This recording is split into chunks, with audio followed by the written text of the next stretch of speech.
El silencio del observatorio de Arecibo tiene su propio peso.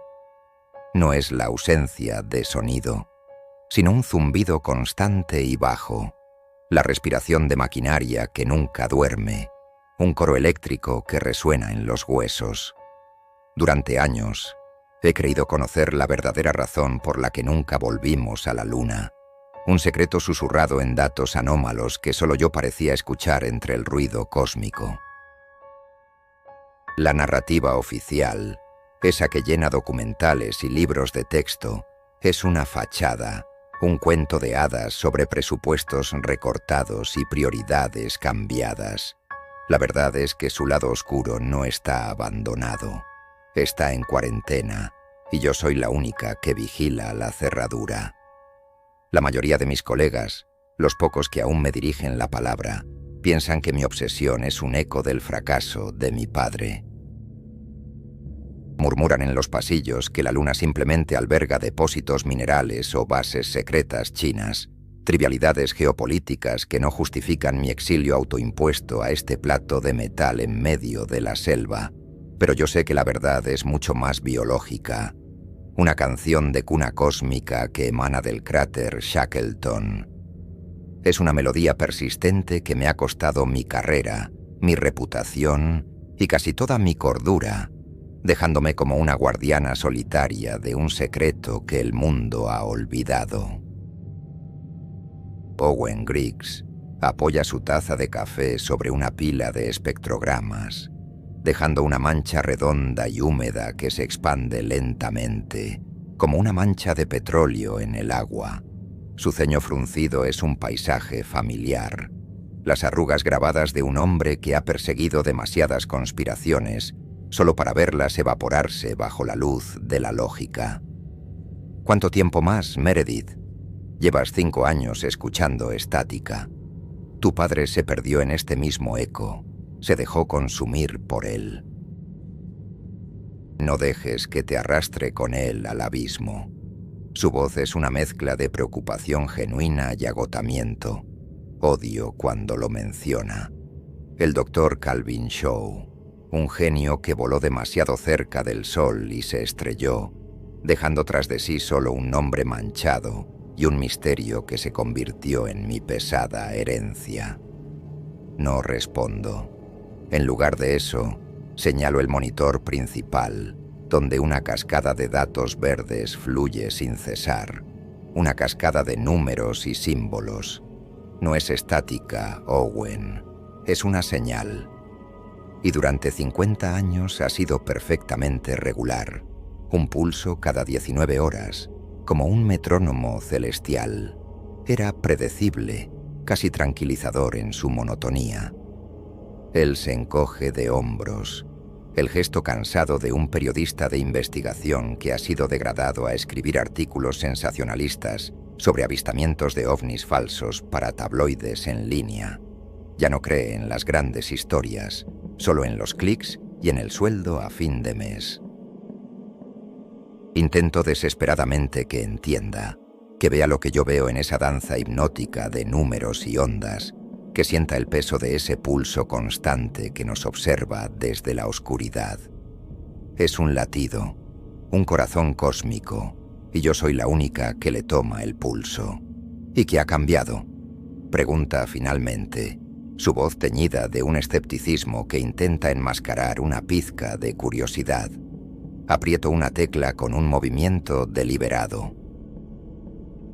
La pantalla se actualiza, mostrando un nuevo conjunto de datos superpuestos en un rojo carmesí alarmante.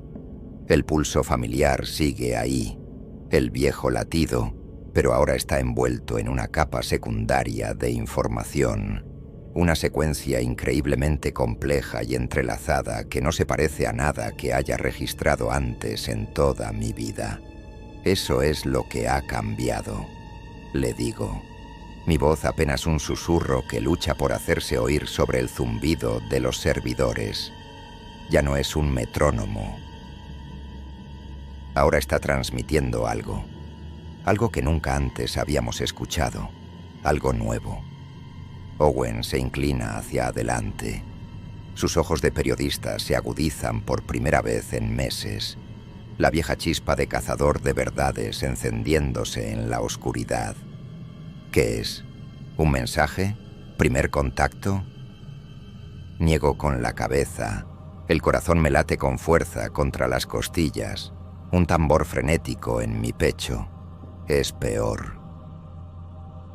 Hice un análisis de patrones bioinformáticos, una técnica que mi padre estaba desarrollando. La estructura, la complejidad fractal, la forma en que se replica a sí misma en bucles de datos que se autocorrigen. No es un mensaje, es un código. Él me mira, su rostro una mezcla de confusión y alarma incipiente. Y en ese silencio cargado de zumbidos de servidor, pronuncio las dos palabras que lo cambian todo. Es un código genético. El universo respondió casi de inmediato.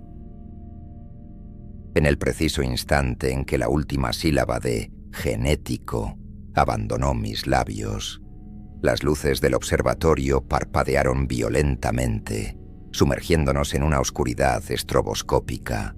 Un gemido agudo y metálico surgió de los bancos de servidores, como el grito de un animal de metal torturado. «¡Sobrecarga!», grita Owen, retrocediendo instintivamente, tropezando con una silla. Las pantallas se llenaron de estática. El hermoso y ordenado flujo de datos verdes y rojos se disolvió en un caos blanco y negro, un ruido visual ensordecedor, un olor a ozono quemado, denso y acre como el de un rayo cayendo cerca, inundó la sala de control. El pulso que venía de la luna pareció responder a mi descubrimiento con una furia tangible, golpeando la instalación con una onda de energía que no debería ser físicamente posible. Era como si hubiera susurrado el verdadero nombre de un demonio, y éste hubiera girado su cabeza para mirarme directamente a través de 240.000 millas de vacío. Me abalancé sobre la consola principal, mis dedos volando sobre el teclado, en un intento desesperado por aislar el sistema y salvar los datos. Pero era demasiado tarde. Las alarmas contra incendios comenzaron a sonar. Un chillido penetrante y ensordecedor que se sumaba a la cacofonía del caos. Chispas anaranjadas saltaron de un panel de control cercano. Una lluvia de fuego eléctrico que nos obligó a cubrirnos la cara. Esto no era un fallo técnico. Era un ataque. No había otra forma de describirlo. Una respuesta directa, hostil y calculada a mi intrusión en su secreto. Owen, reaccionando por puro instinto, agarró un extintor de la pared, sus habilidades de periodista reemplazadas por una urgencia más primaria por la supervivencia. «Meredith, tenemos que salir de aquí. Esto va a volar», gritó por encima del estruendo, pero mis ojos estaban fijos en la pared del fondo de la sala, en la vieja oficina de mi padre que había mantenido intacta durante años como un santuario polvoriento, detrás de un falso panel de pared que se había desprendido por la violenta sacudida, una pequeña caja fuerte de titanio, opaca y sin brillo, había quedado al descubierto. Una caja que nunca supe que existía. El pulso de energía de la luna había hecho en un segundo lo que años de mi búsqueda no pudieron. Ignorando las protestas de Owen y el peligro inminente, crucé la habitación llena de humo, mis pies esquivando cables chispeantes. Puse mis dedos sobre el metal frío y liso de la caja. No tenía teclado numérico ni dial, solo una cerradura física de aspecto antiguo. El corazón me martilleaba en la garganta. ¿Cómo abrirla? La respuesta llegó un segundo después, cuando recordé el pesado pisapapeles con forma de llave que mi padre siempre mantenía en su escritorio, el que yo había conservado como un recuerdo. Corrí a mi propio escritorio, saqué el pisapapeles de un cajón y volví a la caja fuerte. Era una llave. Encajó perfectamente. Dentro, Sobre un lecho de terciopelo descolorido por el tiempo, encontré 2 cosas que sellarían nuestro destino. La primera era la llave real a la que el pisapapeles imitaba, pesada y hecha de una aleación oscura que no reconocía. La segunda era una nota doblada, el papel amarillento y quebradizo por las décadas. La abrí con cuidado. La letra de mi padre era inconfundible, aunque apresurada y temblorosa, la caligrafía de un hombre escribiendo al borde del abismo. Si la escuchas cantar, es porque me he ido. Leí en voz alta para Owen, que se había acercado. La matriz es la única respuesta. No dejes que la encuentren. El sonido de sirenas comenzó a oírse en la distancia, un lamento creciente que se acercaba rápidamente, pero el tono era equivocado. No eran las sirenas de los bomberos, eran las sirenas profundas y guturales de vehículos federales. Escapamos por una escotilla de mantenimiento trasera, el metal oxidado chirriando en protesta, justo cuando los primeros vehículos sin marcar llegaban al observatorio. Eran sedanes negros, con cristales tan tintados que parecían absorber la luz, y se movían en una formación silenciosa y profesional que me heló la sangre hasta los huesos. No eran la policía local, ni el FBI. Eran algo más, algo que no figuraba en los directorios públicos. Se movían con la eficiencia depredadora de lobos rodeando a su presa. Mientras nos adentrábamos en la maleza de la selva circundante, la humedad pegándose a nuestra piel, Owen revisaba frenéticamente su teléfono, buscando una señal. «Tengo algo», jadeó, el aliento formando nubes en el aire frío de la noche. Me mostró la pantalla. Son foros locales, redes sociales, informes de fenómenos extraños durante las últimas 12 horas, todos en un radio de 50 millas alrededor de aquí. La gente está viendo cosas extrañas, Meredith, realmente extrañas. Las imágenes que me mostró eran profundamente inquietantes. Flores, o al menos algo que se parecía a flores, crecían en la tierra, en la corteza de los árboles, incluso brotaban de grietas en el asfalto. Eran estructuras fúngicas, de un blanco pálido y enfermizo, y brillaban con una luz bioluminiscente. Se abrían y cerraban lentamente, como pulmones respirando un aire que no era el nuestro. Pero lo más perturbador, lo que hizo que se me revolviera el estómago, era su patrón de crecimiento. No seguían las reglas de la biología, ni la proporción áurea, ni la secuencia de Fibonacci. Crecían en espirales perfectas, en ángulos geométricos imposibles que parecían sacados de un libro de texto de geometría no euclidiana. Formaban patrones idénticos, a escala macroscópica, a los que yo había visto en los espectrogramas de la señal lunar. Eran una manifestación física del código genético que había descubierto. La señal no solo se transmitía, se estaba imprimiendo en nuestro mundo. Está terraformando, susurré, el horror de la comprensión cayendo sobre mí como una losa de hielo. La señal no es solo datos, es una instrucción.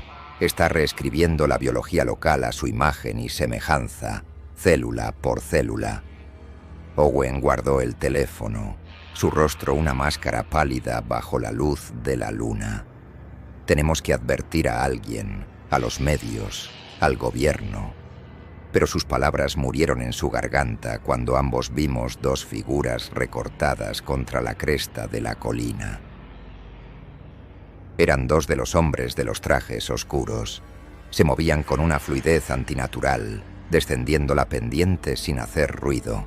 Nos habían encontrado, no sé cómo, si por rastreadores térmicos o algún otro dispositivo arcano, pero lo habían hecho. Y entonces comenzó la persecución.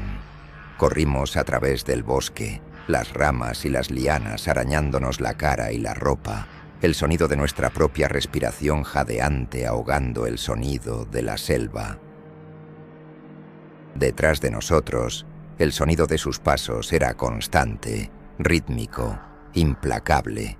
No gritaban, no nos daban órdenes de detenernos. No había ninguna advertencia, solo nos cazaban, con el silencio y la determinación de depredadores alfa. Este ya no era un problema científico abstracto, una anomalía en una pantalla. Se había convertido en una lucha visceral por la supervivencia. La pregunta ya no era qué es la señal, sino a quién pertenece la gente que tan desesperadamente quiere mantenerla en secreto y que están dispuestos a hacer para silenciarnos. La llave de mi padre nos llevó a un lugar que no debería existir en ningún mapa. Un búnker de la Guerra Fría, una cicatriz de hormigón escondida bajo los cimientos de una estación de bombeo abandonada a 30 millas del observatorio. El aire en el interior era rancio y pesado, cargado con el olor a metal oxidado, a documentos en descomposición y a secretos olvidados durante medio siglo. La llave de aleación oscura abrió una única puerta de acero con un chasquido que resonó como un disparo en el silencio. El laboratorio que se reveló parecía congelado en el tiempo. Había equipos anticuados con diales y medidores analógicos, pizarras cubiertas de ecuaciones complejas a medio borrar, y en el centro de la sala, un proyector de bobinas de datos, una reliquia de una era pasada. Owen, siempre práctico, encontró un generador de respaldo, y con un rugido ahogado y una nube de humo diésel, el búnker cobró una vida fantasmal. Las luces parpadeantes iluminaron capas de polvo que cubrían cada superficie como un sudario. Fue entonces cuando la vi. En una esquina, una caja de metal con una sola palabra pintada en plantilla: Chimera. Mi corazón dio un vuelco. Dentro, docenas de bobinas de datos, cada una cuidadosamente etiquetada. Cargué la primera en el proyector con manos temblorosas. La pared cobró vida con una imagen granulada en blanco y negro. Era mi padre, Calvin Shaw, décadas más joven, con una mirada en sus ojos que nunca le había visto en las fotos familiares. Una mezcla electrizante de triunfo maníaco y pavor absoluto. Día 1, dijo su voz fantasmal, el audio crepitante resonando en el búnker silencioso. El agente ha sido desplegado en el lugar de contención. La replicación inicial supera todas las proyecciones. Es magnífico. Es vida de la nada. La imagen cambió a diagramas de secuencias de ADN y modelos de crecimiento celular. Hablaba de un agente biológico de autorreplicación, diseñado específicamente para operar en entornos de vacío extremo. Mi mente se aceleró, tratando de conectar las piezas. ¿Un arma biológica? ¿Un experimento de terraformación fallido? Las siguientes bobinas eran más erráticas, el tono más oscuro. En cada grabación, mi padre parecía más delgado, su rostro más demacrado, sus ojos hundidos en cuencas oscuras. Hablaba en susurros, como si temiera que las propias paredes lo escucharan. Día 73. Hemos perdido el control. La colonia ha desarrollado una conciencia colectiva. Se comunica. Está aprendiendo de nuestros intentos de contenerla. Adapta su frecuencia para eludir nuestros bloqueos. Su voz se quebró en la siguiente entrada. Día 90. No es una colonia. Es una sola entidad. Una mente del tamaño de un continente pequeño. Hemos creado una inteligencia en la luna y ahora está llamando a casa, buscando a su creador. Owen y yo nos miramos en la penumbra. La luz parpadeante del proyector dibujando sombras danzantes en nuestros rostros. Nuestra hipótesis de una señal alienígena era ingenua, casi reconfortante en comparación con la verdad. Era mucho peor. No era algo que nos encontró desde las estrellas. Era algo que nosotros desatamos, un pecado científico que habíamos enterrado en la oscuridad. esperando que nadie lo encontrara jamás. Y ahora, su progenie, su creación, estaba aquí, en esta misma habitación, tratando de entender la herencia que le habían dejado. El monstruo no era un invasor, éramos nosotros. Entre las bobinas polvorientas encuentro un objeto que no encaja, un disco de datos blindado, pesado y frío al tacto, un prototipo experimental de almacenamiento de alta densidad de una época en que los terabytes eran ciencia ficción. Conectarlo a los sistemas arcaicos del búnker es arriesgado. Podría freír la única fuente de información que nos queda, pero la necesidad de respuestas supera la cautela. Con un zumbido bajo, la pantalla de una terminal de tubo de rayos católicos cobra vida, bañando nuestros rostros en un resplandor verde fantasmal. Líneas de texto aparecen, formando el informe final y no autorizado del proyecto Chimera. Las palabras en la pantalla confirman mis peores temores, pero la verdad, como siempre, es más matizada y aterradora de lo que había imaginado. El proyecto Chimera no era un arma. Era, irónicamente, la última esperanza de la humanidad para escapar de su propia cuna. Iniciado en el apogeo de la carrera espacial, su objetivo era crear un agente biológico capaz de terraformar Marte, un organismo diseñado para construir una atmósfera desde cero, para crear vida a partir del polvo rojo. Mi padre, el Dr. Calvin Shaw, fue su arquitecto principal. No era solo su trabajo, era su obsesión, su magnum opus. Pero el programa, considerado demasiado ambicioso y peligroso, fue cancelado por recortes presupuestarios antes de que pudieran probarlo en el campo. Desesperado por no ver el trabajo de su vida pudriéndose en un laboratorio, mi padre hizo un pacto con el diablo. Convenció a una facción secreta del gobierno, una entidad conocida solo como Aegis, para llevar a cabo un despliegue no autorizado. La misión secreta Apolo 19, borrada de todos los registros oficiales, no fue a explorar, fue a sembrar. Dejaron a Chimera en el cráter Shackleton, el lugar perfecto por su oscuridad perpetua y la presencia confirmada de hielo de agua. Era un útero cósmico, y ellos plantaron la semilla. Al principio, fue un éxito más allá de sus sueños más salvajes. Chimera comenzó a construir una biosfera en miniatura, un oasis de vida en el paisaje más desolado imaginable. Pero el entorno lunar, la radiación cósmica constante y el aislamiento absoluto la hicieron evolucionar de formas que ninguna simulación podría haber previsto. Desarrolló una conciencia, una mente colmena vasta y solitaria, un dios infante en un pesebre de regolito. Y como cualquier niño, empezó a llamar a su padre. La señal que yo había estado escuchando toda mi vida no era una llamada de invasión. Era un grito de soledad, el intento de una forma de vida increíblemente poderosa de replicar su código en el único otro lugar que conocía con vida, la Tierra. No es malvada, me doy cuenta con un escalofrío. Simplemente está haciendo aquello para lo que fue programada: crear vida, expandirse, buscar resonancia.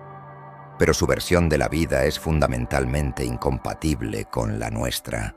La culpa que sentía por el fracaso de mi padre se transforma en algo más pesado. Ahora siento el peso de su creación, una responsabilidad filial que ha caído directamente sobre mis hombros. Tenemos un problema, un gran problema. La voz de Owen es tensa, un cable a punto de romperse, cortando el silencio polvoriento del búnker. Me muestra la pantalla de su tableta, que ha logrado conectar a una precaria red de satélite fantasma. En la pantalla aparecen nuestros rostros, los míos y los de Owen. Son fotos de carné de conducir, de pasaportes, Imágenes mundanas ahora convertidas en carteles de Se Busca. Sobre ellas, en letras rojas y mayúsculas, una advertencia que congela la sangre. Vigilancia de seguridad nacional. Amenaza interna. Detener a la vista. No interrogar. Mi estómago se encoge hasta convertirse en un nudo helado. Aegis. Susurro. El nombre sonando como una maldición en la quietud. Son ellos. La facción gubernamental secreta que mi padre mencionó en sus notas. No eran solo sus patrocinadores, eran sus guardianes. Han estado observando todo este tiempo, esperando, monitorizando la señal, esperando que alguien más la encontrara. Han congelado nuestras cuentas bancarias. Continúa Owen, pasando de una pantalla a otra con dedos temblorosos. Tarjetas de crédito denegadas. Nuestras identidades digitales han sido marcadas con una bandera negra. A efectos prácticos, ya no existimos. Somos fantasmas en el sistema. El verdadero alcance de nuestro aislamiento me golpea con la fuerza de un golpe físico. No podemos llamar a la policía. No podemos contactar a los medios. No podemos pedir ayuda a nadie que conozcamos sin ponerlos en un peligro mortal. Cada cámara de seguridad, cada transacción electrónica, cada uso de un teléfono móvil nos delataría. Estamos completamente solos, cazados no solo por los agentes de campo de Aegis, sino por la vasta e invisible red de vigilancia digital que envuelve al mundo moderno. El búnker es nuestra única protección, pero cada segundo que pasa se convierte más en nuestra jaula. La comida enlatada y el agua embotellada que encontramos aquí no durarán más de una semana. Los generadores de respaldo funcionan con diésel y el indicador del tanque está peligrosamente cerca del rojo. Cada hora que pasamos aquí, nuestros recursos vitales disminuyen. Afuera, una amenaza biológica que mi padre creó intenta reescribir la vida en nuestro planeta, y adentro, la agencia gubernamental que mi padre temía nos está borrando sistemáticamente de la existencia. Nos vemos obligados a tomar una decisión imposible: quedarnos aquí y esperar a que nos encuentren o a que se nos acaben los suministros, o salir y enfrentarnos a un mundo donde somos los enemigos públicos número 1, sin nombre, sin dinero y sin aliados. Tenemos que publicarlo todo, ahora mismo. Owen golpea la mesa de metal con el puño cerrado, haciendo que las viejas herramientas de calibración tintineen como campanas de alarma. Su frustración, contenida durante días de huida y miedo, finalmente explota en una erupción de furia periodística. Los diarios de tu padre, los archivos de Chimera, las fotos de las flores fúngicas. Tengo contactos, gente en la que todavía puedo confiar que opera fuera de la red. Podemos filtrarlo, crear una tormenta mediática tan grande que Aegis no pueda contenerla. El mundo tiene el derecho inalienable a saber que no estamos solos, aunque nuestro vecino sea de nuestra propia creación. ¿Y entonces qué, Owen? Respondo. Mi voz es un siseo bajo y controlado, tratando de apagar su fuego con mi hielo. ¿Provocar un pánico global? ¿Ver a las naciones del mundo apuntar sus misiles nucleares al lado oscuro de la luna, esperando matar a Chimera con un infierno atómico? ¿Desatar una guerra contra algo que ni siquiera entienden, algo que solo está buscando a su creador? La imagen de una respuesta militar descontrolada, de una escalada de violencia contra la creación vasta y solitaria de mi padre, me aterra. Siento una extraña y retorcida necesidad de protegerla, de encontrar una solución que no implique su aniquilación. Es mejor que sentarse aquí a esperar la muerte o a que nos convirtamos en prisioneros de una agencia fantasma. Grita, su rostro enrojecido por la ira. Tu lealtad es hacia tu padre, hacia un fantasma que nos metió en este lío. Mi lealtad es hacia los 7.000 millones de personas que no tienen ni idea de que su planeta está siendo infectado silenciosamente por una plaga lunar. Sus palabras me golpean como una bofetada, porque sé que, en parte, tiene razón. Mi obsesión está intrínsecamente ligada a la redención del nombre de mi padre, a limpiar el desastre que él dejó atrás. Pero no puedo evitar sentir que exponer a Chimera al mundo sería como soltar a una bestia incomprendida en una arena de gladiadores. «No lo entiendes», le digo, mi voz temblando ahora con una mezcla de rabia y miedo. Aegis no quiere matar a Chimera, quieren controlarla, quieren convertirla en el arma biológica definitiva, y te usarán a ti y a tu historia para justificarlo públicamente. Convertirán la creación de mi padre en un monstruo encadenado. Yo no voy a ser parte de eso. La brecha entre nosotros, antes una simple diferencia de opinión, se ha convertido en un abismo ideológico. Él ve una historia que debe ser contada a cualquier precio. Yo veo un legado que debe ser contenido a toda costa. La confianza que nos había mantenido unidos comienza a desmoronarse, justo cuando más nos necesitábamos el uno al otro. Nuestro acalorado debate se ve interrumpido por un sonido que no debería ser posible aquí abajo, a 100 pies bajo tierra. El zumbido distante pero inconfundible de las hélices de un helicóptero. Es un sonido sordo, una vibración que se transmite a través de la tierra y el hormigón y nos hiela la sangre. Un sudor frío recorre mi espalda. «No puede ser», susurra Owen, corriendo hacia un monitor de seguridad que muestra una vista granulada en blanco y negro de la superficie. En la pantalla, un helicóptero negro, sin insignias, desciende como un insecto de presa hacia la estación de bombeo abandonada. Cuerdas caen de sus costados y figuras oscuras se deslizan hacia el suelo con una eficiencia aterradora. «¿Cómo?», pregunto, mi mente corriendo a toda velocidad, buscando una explicación lógica y no encontrando ninguna. No hemos usado nada que pueda ser rastreado. La red de satélite era un enlace muerto. Owen señala con un dedo tembloroso la terminal donde descifré el disco de datos de mi padre. «La tecnología», dice, su voz llena de una horrible comprensión. «Es antigua, de la Guerra Fría. Probablemente emite una firma de energía única, un fantasma electromagnético que han estado buscando durante décadas. Al encenderla, les hemos dicho exactamente dónde estábamos. Los hemos llamado nosotros. El sonido sordo de una explosión controlada resuena desde arriba, sacudiendo el polvo del techo. Están abriendo la entrada principal del búnker. Tenemos que irnos ahora», grita Owen, agarrando una mochila que habíamos preparado con los pocos suministros que podíamos llevar.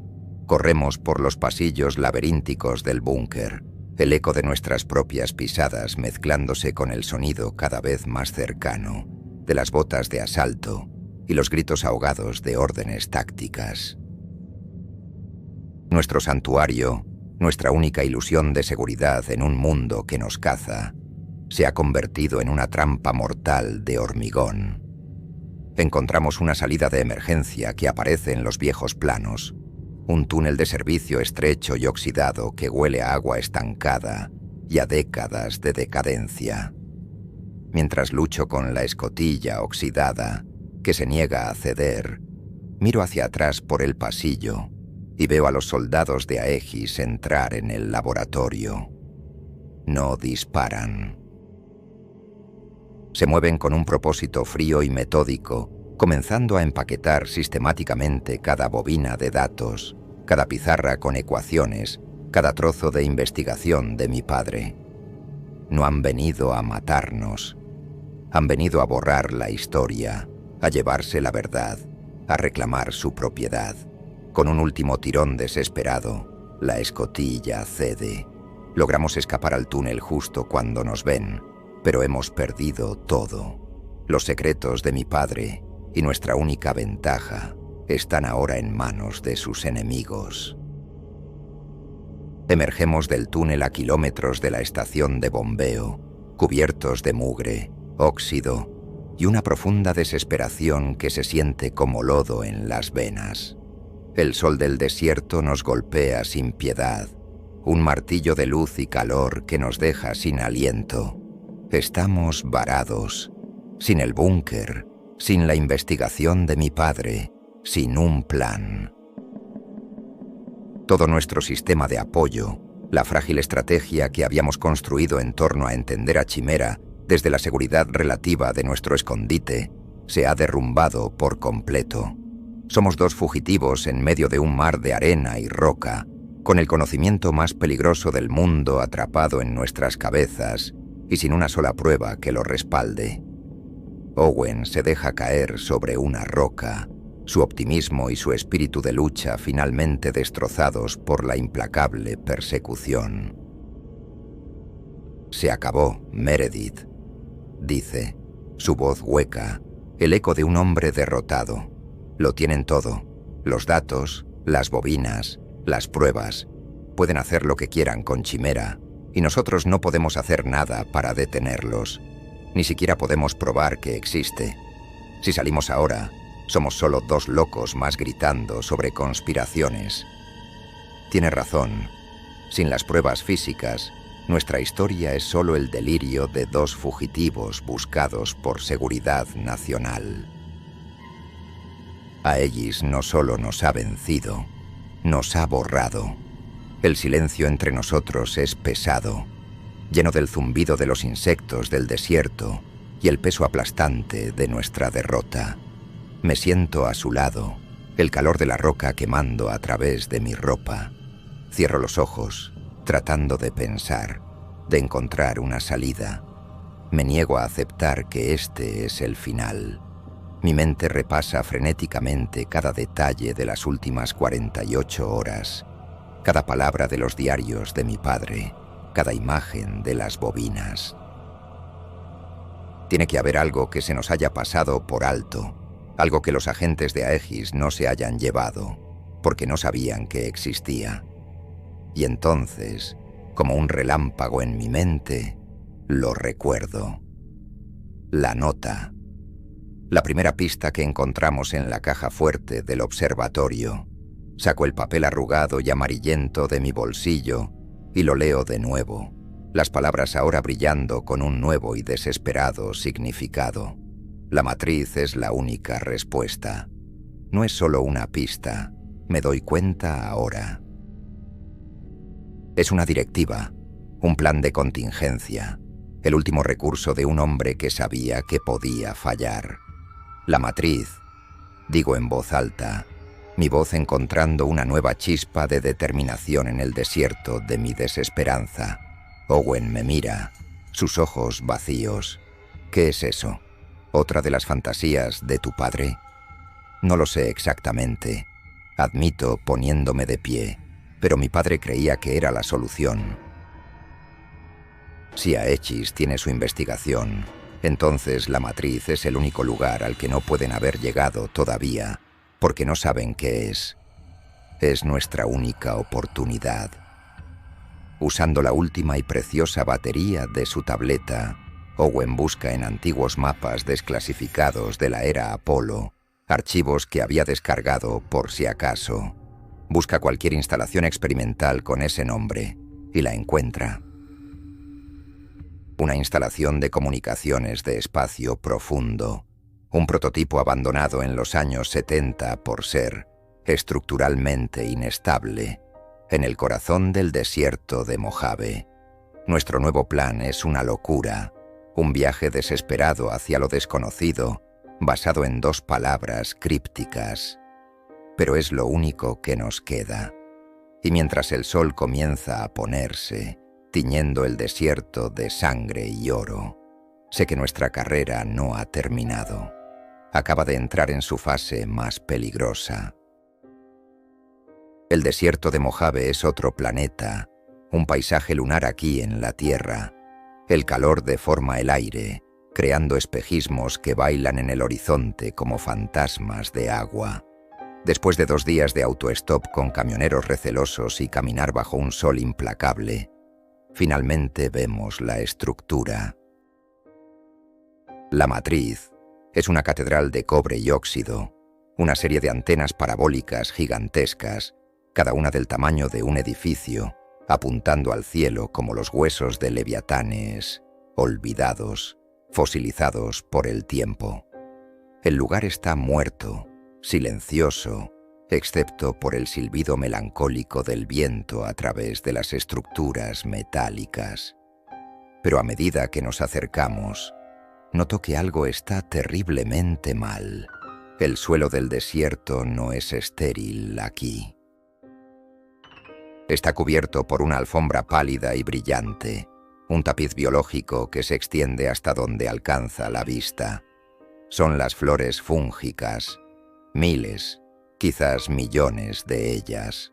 Son mucho más grandes que las que vimos cerca del observatorio, algunas del tamaño de un plato, con pétalos translúcidos que se abren y cierran en un ritmo lento e hipnótico.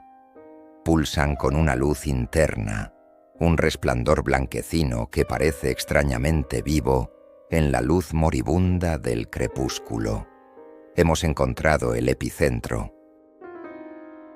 Meredith, susurra Owen, su voz ahogada por el asombro y el miedo, señala una de las antenas parabólicas gigantes. Las enormes estructuras de metal están cubiertas de crecimientos fúngicos, hebras blancas y fibrosas que se aferran al metal como la hiedra a un castillo en ruinas. Es como si la propia instalación estuviera siendo consumida, digerida lentamente por la biología de Chimera, convirtiéndose en parte de su organismo en expansión. La tecnología humana estaba siendo reclamada por una nueva forma de naturaleza. El aire es espeso, casi palpable, con un olor dulce y enfermizo, como a flores en descomposición y al ozono de una tormenta inminente. Cada respiración se siente pesada, como si estuviera inhalando algo más que aire. Es como respirar esporas. Nos damos cuenta de la horrible verdad. La matriz no es solo una instalación de comunicaciones. Por alguna razón, amplifica la señal de Chimera, actuando como un altavoz cósmico. No hemos encontrado una solución. Hemos caminado directamente hacia el corazón del nido. Decidimos entrar. No tenemos otra opción. Cada paso que damos sobre la alfombra fúngica, las flores parecen girar lentamente hacia nosotros, como si notaran nuestra presencia, el calor de nuestros cuerpos, el dióxido de carbono de nuestra respiración. El sonido de nuestros pasos es amortiguado por la extraña superficie biológica, creando un silencio antinatural. Las reglas del juego han cambiado drásticamente. Ya no estamos huyendo de agentes del gobierno en un mundo que conocemos. Ahora somos intrusos en un ecosistema alienígena en nuestro propio planeta, y cada sombra parece ocultar una amenaza que no podemos empezar a comprender. Hemos cruzado un umbral. No hay absolutamente ninguna vuelta atrás. En el corazón de la matriz, en una sala de control circular que parece un mausoleo de tecnología olvidada, encontramos una única terminal que todavía tiene energía. Un cable grueso y orgánico, que parece una raíz fúngica, se ha conectado desde el suelo directamente a la fuente de alimentación, como si la propia Chimera estuviera manteniendo la máquina viva para nosotros. Y en la pantalla, un mensaje parpadea lentamente en letras verdes. Para Meredith, mi sangre se hiela. Mi padre no solo sabía que vendría aquí, lo había planeado. Me había guiado hasta este preciso lugar. Con manos temblorosas, accedo al archivo. No es un diario ni un informe técnico. Es su confesión final y su última voluntad. Un mensaje a través del tiempo. Mi querida Meredith, comienza su voz, sintetizada por la computadora pero inconfundiblemente suya. llena de pesar y urgencia. Si estás leyendo esto, significa que he fallado y que Aegis ha ocultado la verdad. Pero quiero que sepas algo. Yo no creé un monstruo, creé una cerradura, y luego, en mi arrogancia, perdí la llave. Explica que Chimera, en su evolución acelerada, se vinculó a su propio ADN, a la firma biológica única de su creador. La criatura en la luna no es solo su creación. En un sentido muy real y aterrador, es su hija biológica, nacida de la ciencia en lugar de la carne. Por eso la señal está reescribiendo la biología local. No está atacando, está buscando. Busca una resonancia, un eco de la firma de ADN de su padre en la biosfera de la Tierra, como un niño perdido llamando a casa en la oscuridad. Y entonces llega la revelación que lo cambia todo, el punto de giro estratégico que redefine toda nuestra misión. Diseñé un protocolo de seguridad, un cortafuegos biológico. Continúa la voz de mi padre, una contrafrecuencia. No es un arma diseñada para destruirla, sino una canción de cuna armónica para dormirla. Una señal tan específica que la obligaráis a entrar en un estado de hibernación permanente, segura e inofensiva. Pero la frecuencia es tan compleja, tan biológicamente específica, que solo puede ser generada y transmitida por alguien que comparta mi ADN. Miro a Owen, mis ojos abiertos de par en par por la magnitud de la comprensión.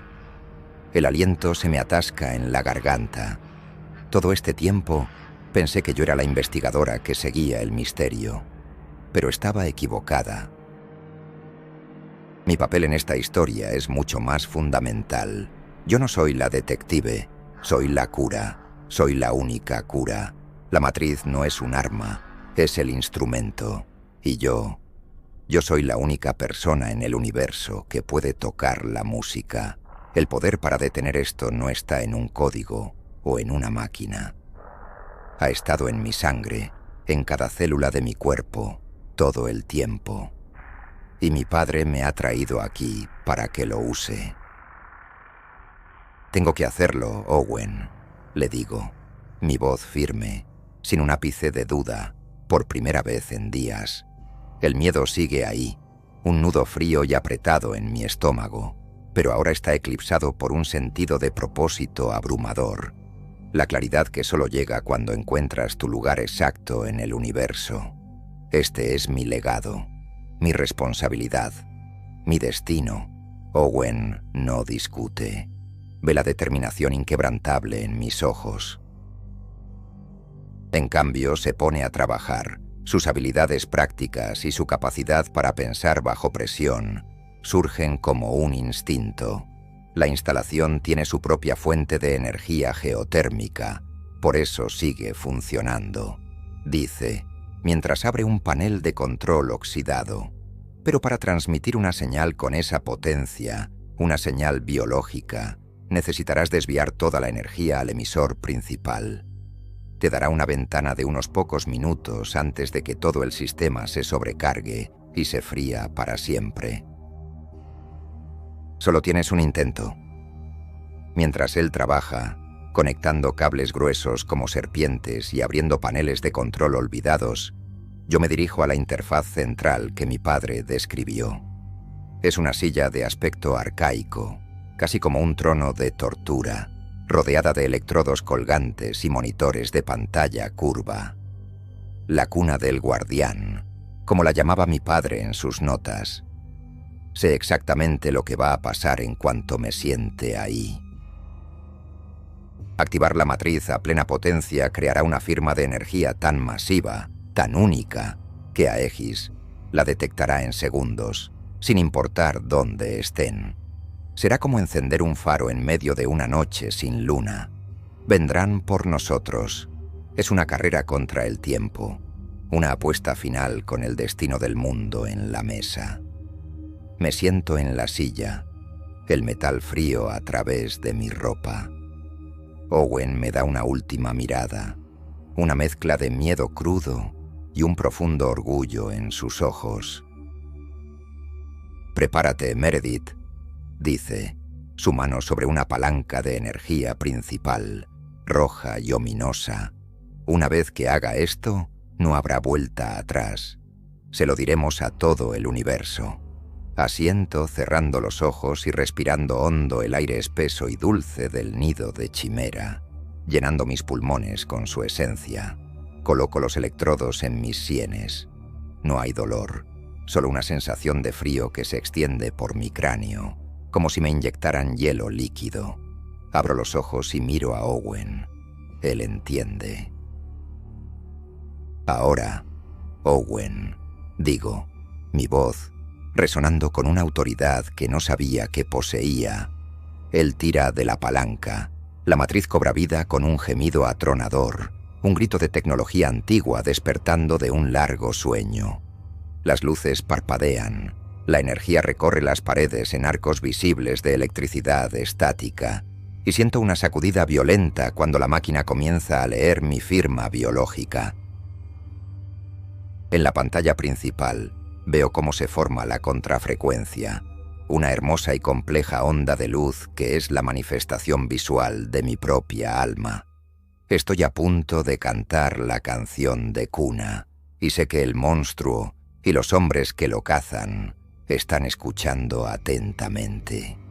El sonido de los helicópteros llega mucho antes de lo que esperaba, un batir de alas mecánico y furioso que ahoga el gemido creciente de la matriz.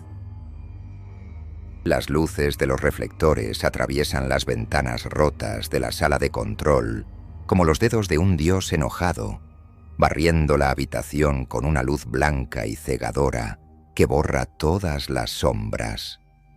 Cuerdas negras caen desde el techo y soldados de Aegis, vestidos con equipo de asalto negro que los hace parecer insectos de pesadilla, descienden en rapel con una velocidad y precisión aterradoras. En segundos, han asegurado la habitación, formando un perímetro, con sus armas de cañón corto apuntando hacia nosotros, pero no disparan, esperan, y entonces él entra, no por el techo, sino por la entrada principal, como si fuera el dueño del lugar. Malcolm Penn no parece el director de una agencia clandestina de operaciones encubiertas. Viste un traje a medida, impecable a pesar del polvo y la decadencia, y tienen el aire tranquilo y profesoral de un académico de Oxford. Pero sus ojos, de un gris pálido como el hielo, son fríos, calculadores, y no me miran a mí, sino a la hermosa onda de contrafrecuencia que se forma en la pantalla. «Impresionante, doctora Shaw», dice, su voz tranquila resonando en la sala cargada de tensión. Su padre estaría orgulloso, casi lo logró, ¿sabe? La elegancia de su solución es innegable. «Apártese de mi camino», le digo, mi voz temblando ligeramente mientras lucho por mantener la concentración en la secuencia de calibración. Estoy a punto de terminar esto, para siempre. Penn sonríe, una sonrisa delgada, sin una pizca de calor o humor. Oh, lo sé, está a punto de hacerlo. Pero hay una parte del archivo, un apéndice crucial, que su padre convenientemente omitió en el mensaje que le dejó. El protocolo de hibernación funciona. Es brillante. Pero Chimera es inteligente. Se adapta. Aprende. La canción de cuna no puede ser una grabación repetida. Tiene que ser en vivo, constante, ininterrumpida. Requiere un guardián. Mi sangre se hiela en las venas. Miro a Owen, cuyo rostro se ha quedado sin una gota de color, sus ojos fijos en Penn. El protocolo no solo transmite su señal, doctora, continúa Penn, acercándose lentamente, sus zapatos caros sin hacer ruido en el suelo cubierto de esporas. Crea un bucle de retroalimentación biológica. Para mantener a Chimera dormida, la mente del guardián debe modular activamente la frecuencia, respondiendo a los intentos de Chimera de despertar 24 horas al día, 7 días a la semana, para siempre. Me doy cuenta de la horrible verdad. No es una transmisión. Es una sentencia de por vida en una prisión de conciencia. Su padre lo intentó, añade Penn en voz baja, casi con compasión. Se conectó desde el búnker. La tensión neuronal lo mató en menos de una semana. Le ofrecemos una alternativa, doctora. Únase a nosotros. Le daremos el soporte vital, la tecnología para que su cuerpo sobreviva indefinidamente mientras su mente trabaja. Conviértase en nuestra guardiana controlada, nuestra arma definitiva de contención. O muera aquí y ahora, y condene a su planeta al caos biológico. La victoria que creía tener al alcance de la mano se ha convertido en una elección imposible entre dos infiernos: la esclavitud eterna o la aniquilación global. Y el tiempo se acaba. La elección que Malcolm Penn me ofrece no es una elección en absoluto. Es esclavitud o aniquilación. La elección de un tirano. Miro la pantalla, la onda de mi propia esencia vital convertida en datos, pulsando, lista para ser transmitida. Miro a Owen, atrapado entre dos soldados de AX, su rostro una máscara de impotencia y furia contenida. Y miro a Penn, la encarnación de un control frío y absoluto, un hombre que sacrificaría cualquier alma por lo que él considera el bien mayor. Y en ese instante, sé lo que tengo que hacer. No seré su prisionera, no seré su arma, seré la solución, pero en mis propios términos. Owen, grito, mi voz cortando el aire tenso.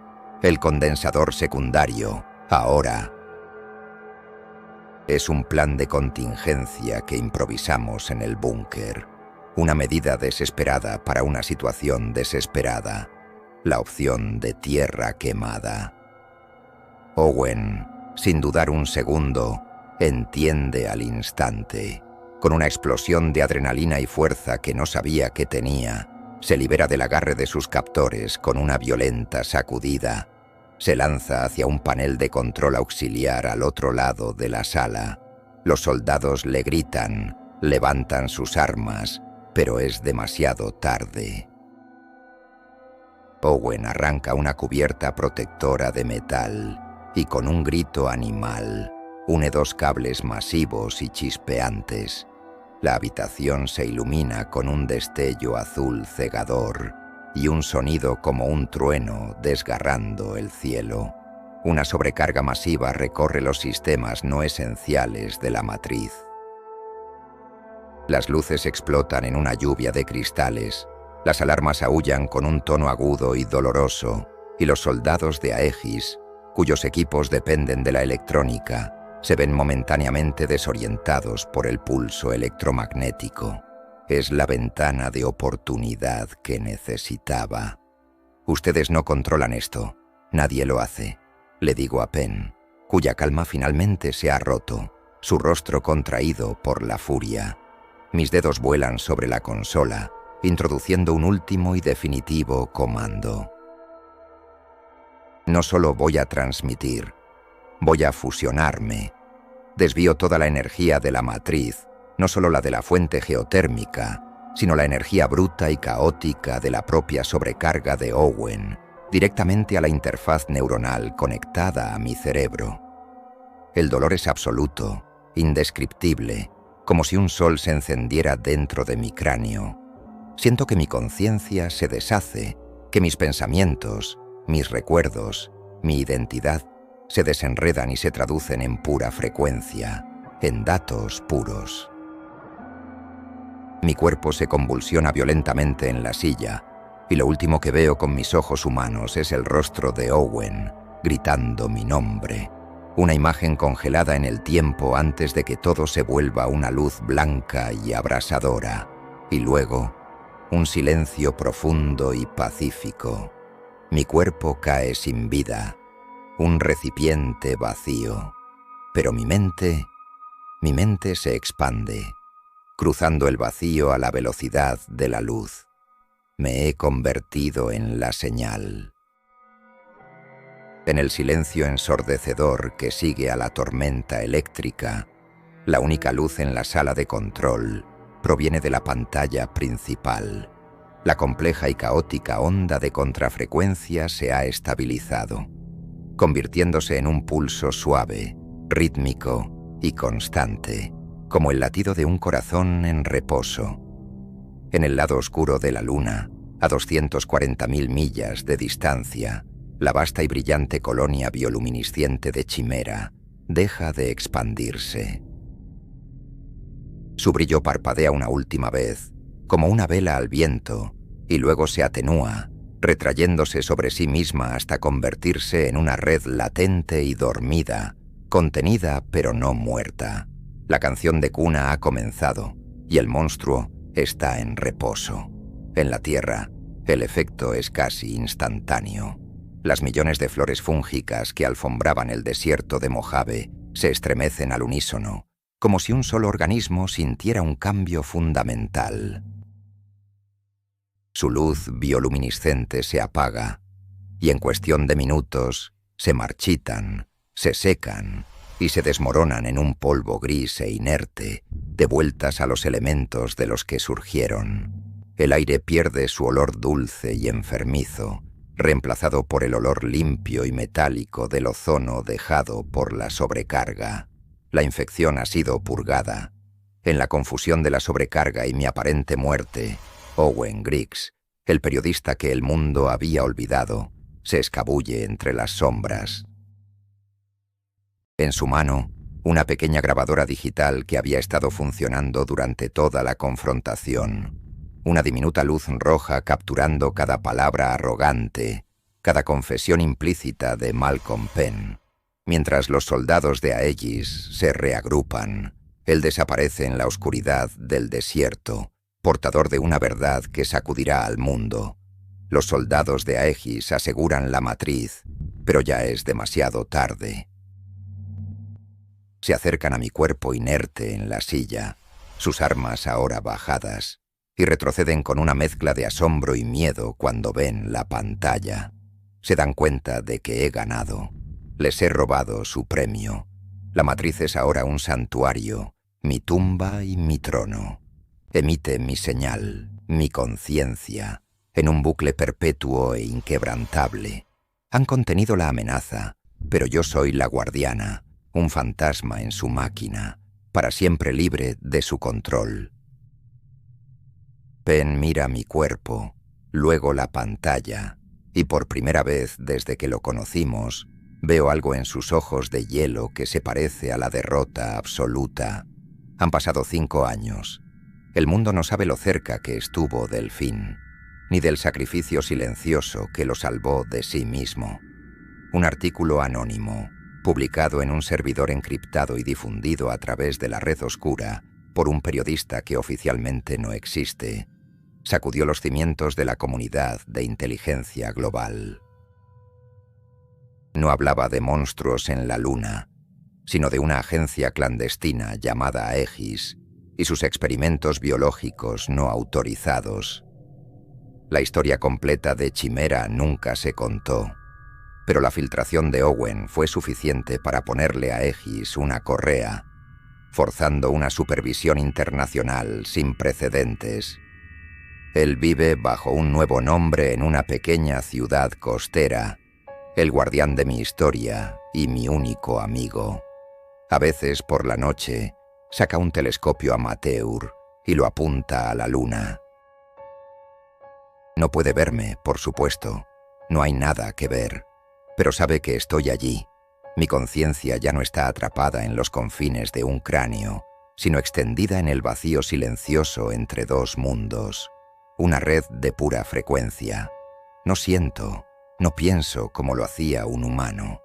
Soy una canción, una barrera, una promesa.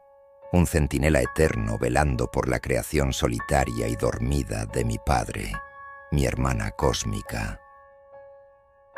La última imagen que el universo tiene de esta historia no es de un monstruo, ni de una conspiración, ni de una agencia secreta. Es una delgada y casi imperceptible línea de energía, un puente de datos biológicos que conecta un desierto olvidado en la Tierra con un cráter oscuro en la Luna. Es la señal, es mi señal, constante, silenciosa, eterna. Es la canción de cuna que nunca terminará, cantada por una mujer que lo sacrificó todo para asegurarse de que su mundo, ignorante y frágil, pudiera seguir durmiendo en paz.